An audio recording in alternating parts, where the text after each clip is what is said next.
Numbers 21, victory over Kenath.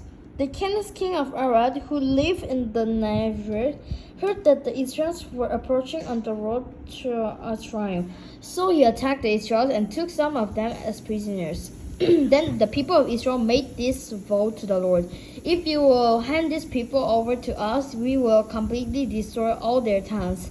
Oh Lord, the Lord heard the Israelites' request and gave them victory over Canaanites. The Israelites completely destroyed them and their towns, and the place has been called Hormah ever since, the bronze snake.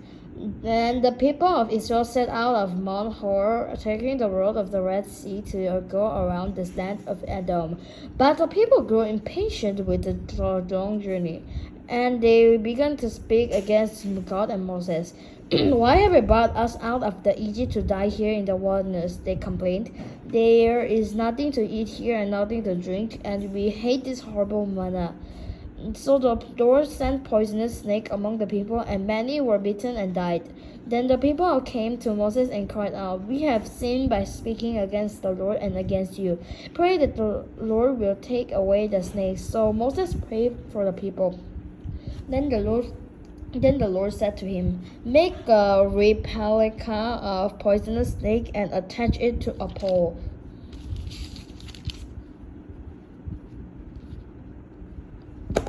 Attach it. Then anyone who by bitten by snake could look at the bronze snake and be healed. Israel's journey to Moab. The Israelites traveled next to Obav and camped there.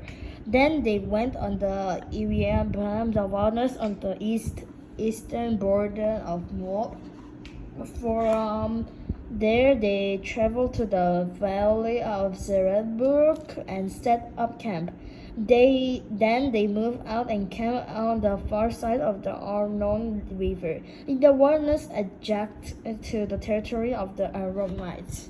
Then the Aron is the boundary line between the Moabites and the Amorites. For this reason, the book of the words of the Lord speak of the town of Moab in the area of Zebulun, and the ravines of Arnon River, and the ravine that extends as far as settlement of Ar on the border of Moab.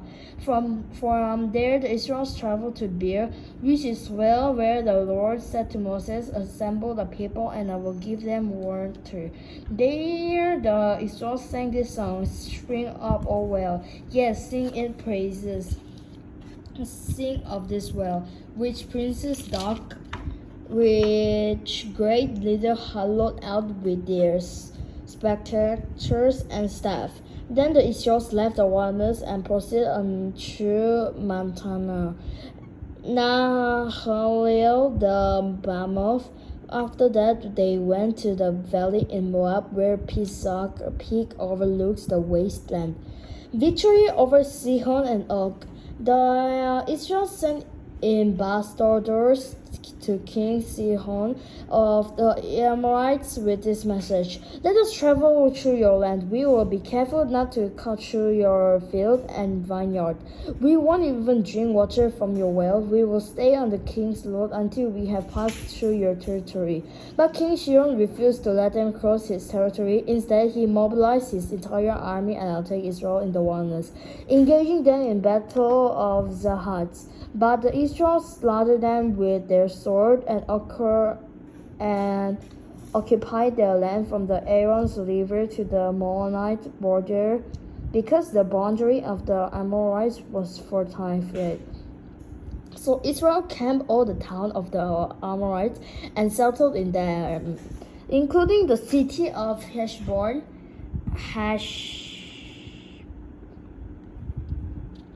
Amorites, including. Therefore the ancient poets write this about him: "Come to Heshbon and let it be built. Let the city of Sihon be restored. A fire flamed forth from Heshbon, a blaze from the city of Sihon. It burned the city of Ar in Moab. It destroyed the ruler of the Aaron heights. What succor await you, O people of Moab? You are finished, O worshipper of Chemosh.